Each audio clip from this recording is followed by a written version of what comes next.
Consumer Protection Bureau issues warning, but is it too late?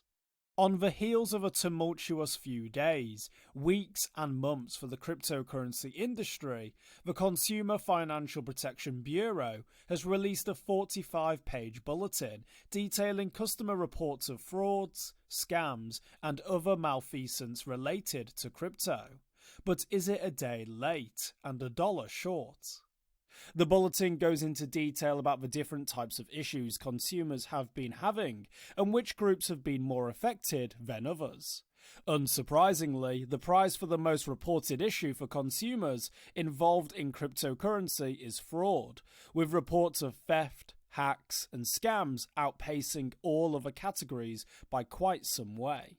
In what might be the only bit of good news in the bulletin, consumer reports of problems with crypto companies appear to ebb and flow with the price of Bitcoin, peaking in late 2021 and early 2022, with prices for most cryptocurrency assets now reaching 2-year lows.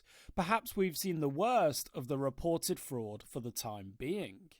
While the Bureau is only able to react to customers, not proactively set rules and regulations, it leaves many in the industry wondering if the bulletin will actually be able to help crypto consumers. After all, the Bureau's warning arrives right after crypto's biggest burn in history already took place.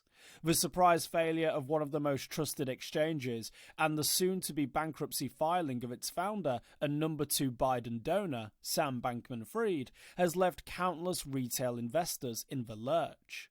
For many crypto consumers, it's hard to picture the utility of the Bureau's bulletin when it arrives after the fact. To be fair to the Bureau, it issued warnings on consumer protection guidelines regarding digital assets as far back as 2014. Older citizens, service members targeted.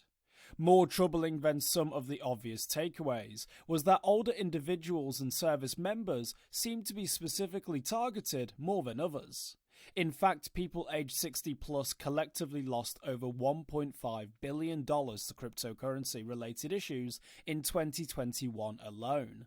The most off-cited issues seen by both groups appear to be a mix of phishing scams and SIM swapping, and there are some very unfortunate examples. The report read, quote, "In one instance, a consumer lost their life savings after 2 fake customer support scams.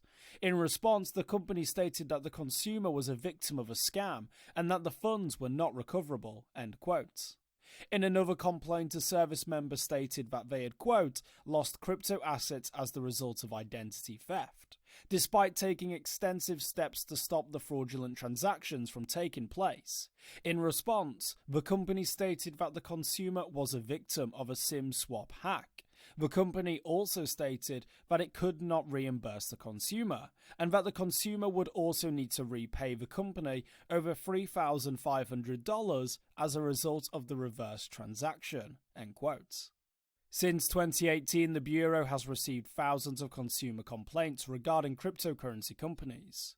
While the agency can't enforce any actions, it can make suggestions and seem to err on the side of retail customers. They argue the statistics raise, quote, "the question of whether crypto asset platforms are effectively identifying and stopping fraudulent transactions," end quote. The bulletin also notes, quote, "crypto asset platforms sometimes hide behind terms and conditions," end quote. Advice for consumers. Consumers are asked to watch for signs of scams, carefully read through terms of service, check for arbitration clauses, access resources provided by the government, and report suspicious claims to the Federal Deposit Insurance Corporation.